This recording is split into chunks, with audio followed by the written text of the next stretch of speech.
Ndabaramukije cane bene data bakunzi ba kino kiganiro igitondo gishasha amahoro y'Imana niyo ndabipfuje mu byanyu no mu banyu mutaramenye na jewe Janzimana Irambona nkaba ari jewe nsanzwe mbatunganiriza kino kiganiro igitondo gishasha kandi nkaba ari jewe nsanzwe ndakibashikiza kuri runo rubuga rwitwa Ntambura Idahita TV. Dusanzwe dukorera ngaha kuri YouTube, kuri Facebook, WhatsApp, Snapchat na TikTok, kandi aho hose wandikamwo Ntambura Idahita nyene ijambo rimwe rifatanye, hanyuma ugasigaza ka espace ukandika ko TV canke TV bivana ko mbure n'ururimi uhisemo kubikoreshamwo. Hanyuma rero turabaha ikaze muri kino kiganiro cacu cuno munsi. Ndafise amajambo ngomba ko dusangira. Ayo majambo abonekana mu gitabo c'abacamanza, dusoma rero mu gice ca gatandatu duhere ku murongo w'12 tugeze ku w'14, ariko amajambo nagomba ko ngira ngo tuza kwishimikiza sawa hari ntitwashimikira ko aya majambo ari ku murongo w'12 n'umurongo w'14. Abacamanza igice ca gatandatu umurongo w'12 duca tugeza ku murongo w'14 turaba aya majambo ahari uko avuga. Aya majambo avuga ngo uko Gideyoni yahamagawe. Umurongo w'12 uvuga ngo nuko uwo mumarayika w'Uhoraho aramwiyereka aramubarira ati Uhoraho ari kumwe nawe, ewe wa muhizi w'inkomezi. Gideyoni aramwishura ati mugenzi, namba Uhoraho ari kumwe natwe, ni iki gituma ivyo byose bitubako? Kandi bya bitangaza vyiwe byose, nakuvuga Uhoraho ba sogokuruza batubarira biri hehe? Batuhoraho niwe yadukuye muri Egiputa, ariko noneho Uhoraho yaradutaye, yatugabuye mu maboko y'Abamidiyani. Umurongo w'14 Uhoraho aramwitegereza aramubarira ati genda uko inkomezi zawe zingana, ukize Abisirayeli ubakure mu maboko y'Abamidiyani, ni jewe ubwanje ngutumye. Aramwishura ati mbega Abisirayeli nobakizane ga mwami wanje? Inzu yacu ko ariyo hasi mu muryango nako wa Manase, nanje nkaba ndi umuhererezi kwa data. Uhoraho aramubarira aterega jewe nzoba ndi kumwe nawe, kandi uzoririka Abamidiyani nk'uwishe umuntu umwe. Tugarukeze ngaha ku murongo wa 16 nyene.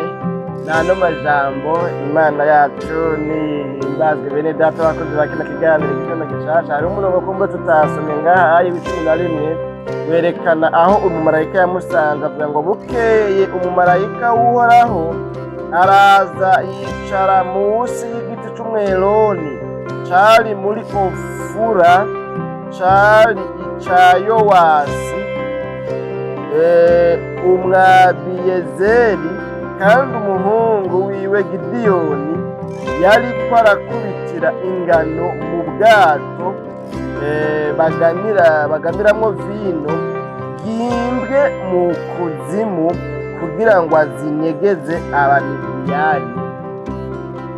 Imana yacu ni imbazwe bene data bakunzi ba kino kiganiro igitondo gishasha cacu cuno munsi. Nano majambo tugomba gusangira dusomye ngaha, iki gihe Abisirayeli cari igihe kitoroshe kuri bo, kuko bari umuntu mu busha, bari mu gahahazo, bahahazwa canke bagirirwa n'Abamidiyani, kandi ako gahahazo kamaze imyaka indwi yose bari mu gahahazo bacugwa bufuni na buhoro n'iki gihugu, canke se n'abantu ba Midiyani babacura bufuni na buhoro. Urusomye ngaho uhereye ku murongo wa mbere w'igice ca gatandatu uzobona amajambo yerekana ingene babahahaza, ingene ngo mbere igihugu cose c'Abisirayeli bari mu gatengo, bari mu bwoba, kandi ngo niyo bishitse ngo bakarima bahejeje kubiba imbuto zabo zose bazisohoreye hanze bagateragira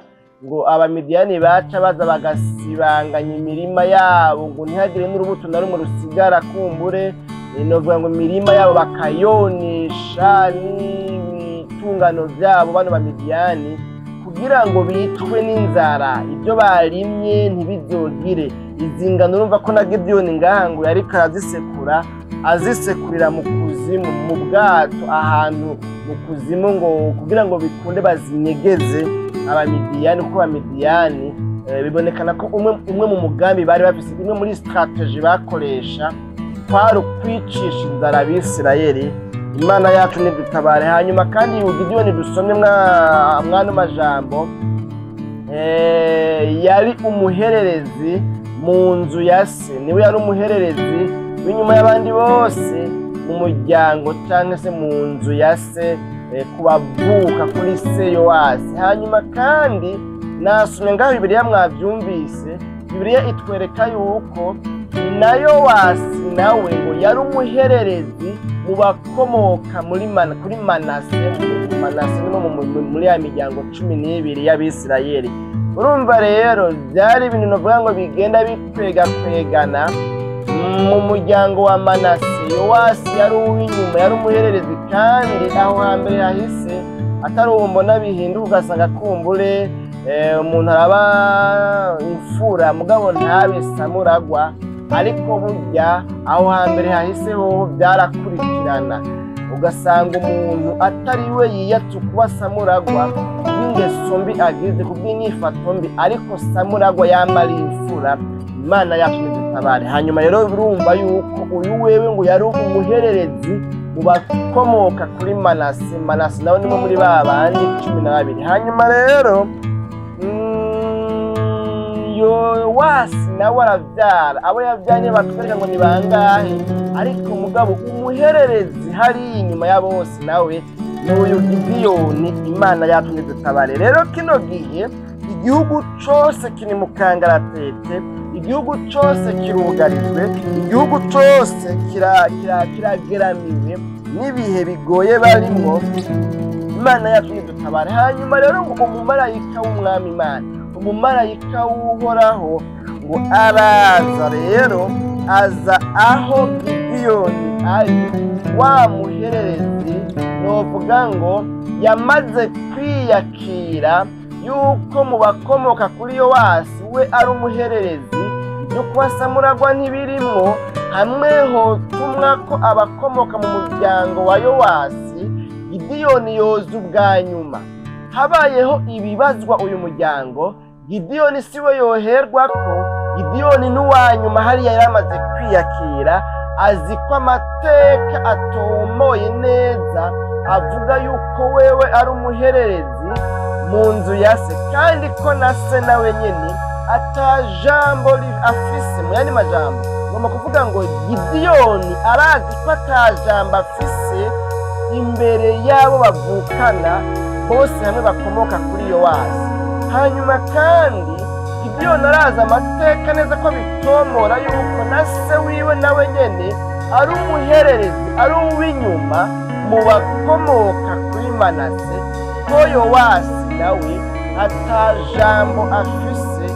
Imana yacu nidutabare. Rero yibereye muri ubwo buzima, yamaze kwiyakira, arazi yuko ari mu bihe by'uko nyine igihugu cyose cugarijwe mu bantu biziga ko biteze ko bashobora kugira ikintu gikomeye bakora cyotuma igihugu gitabagwa.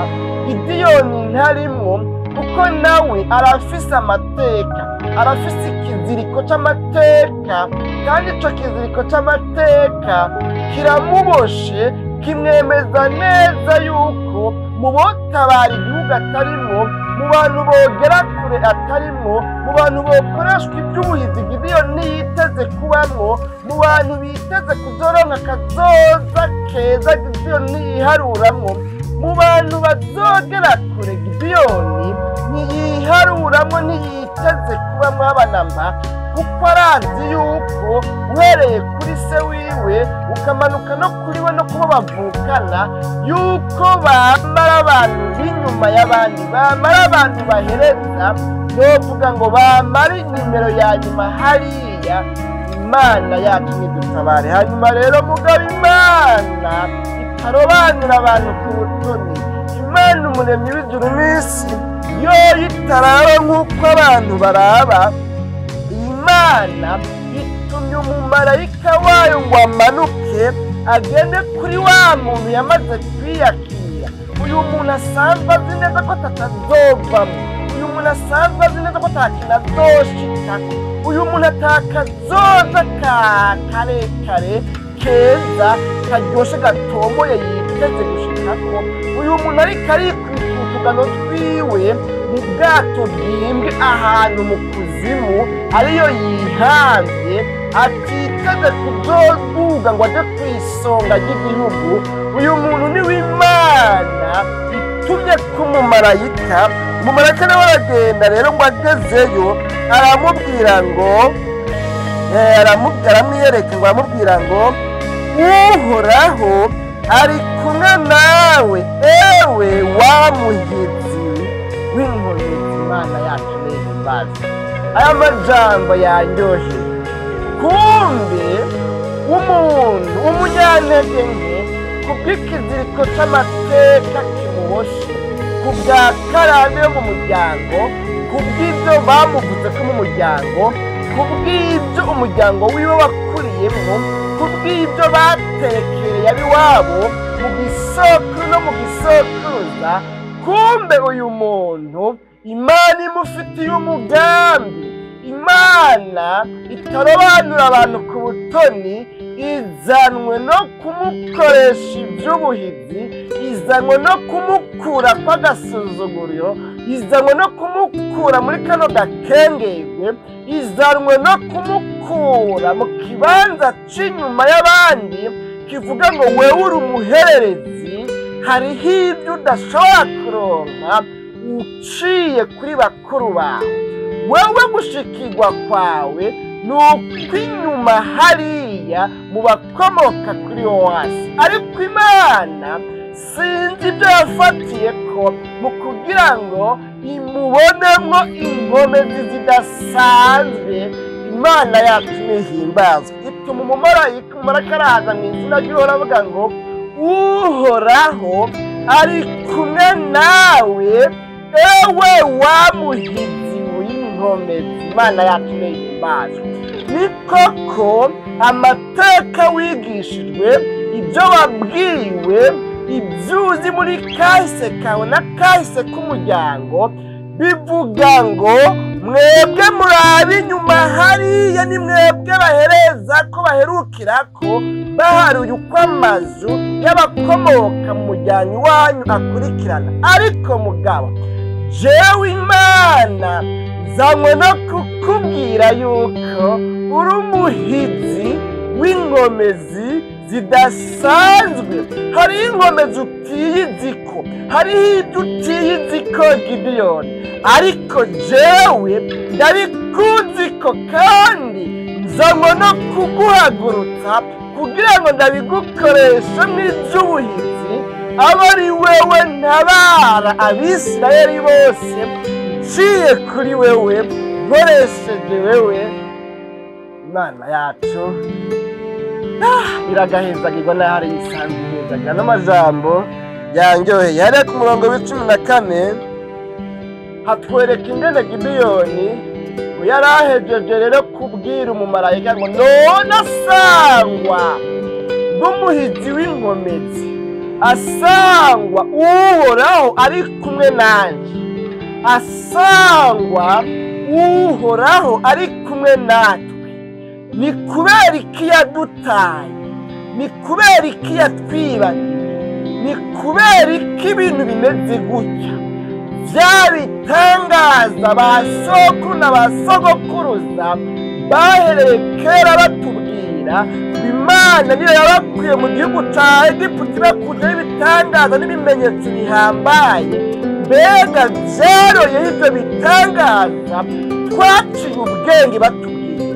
asanga ibyo uvuze ari byo, ndagomba kumenya impamvu ibintu bimeze gutya. Imana yacu nidutabara. Hanyuma rero umurongo wa 14 twabonye avuga ngo uhoraho aramwitegereza aramubarira ati genda uko inkomezi zawe zinganira. Ijambo ryo rero ngomba gushimikira ko nawe mwumva baje kuvuga ibindi iryo jambo ngomba kutahana, kandi tugomba tugarukirize ngaha mu kanya. Amasaha ndabona yuko adahagaze aticaye. Uhoraho ngo aramwitegereza aramubarira ati genda uko inkomezi zawe zingana ukize Abisirayeli ubakure mu maboko y'Abamidiyani, ni jewe ubwanjye ndagutumye. Imana yacu nihimbaze. Bene data bakunzi ba kino kiganiro igitondo gishasha cyacu cy'uno munsi, Gideyoni abwiwe ngo Gideyoni genda uko inkomezi zawe zingana, reka kwirezerva, reka kwisuzugura, reka kwikengera.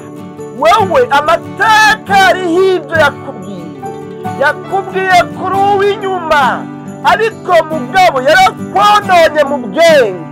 Amateka yarakwononeye ibyiyumviro byawe, yarakwononeye mentalite. Amateka hari ikintu yononye muri wewe, ariko iyo ataba ikiziriko cy'amateka kikuboshe, wewe Gideyoni ndakubwira ngo uri umuhizi w'inkomezi nyinshi zishobora gutuma uwari inyuma aba uwa mbere.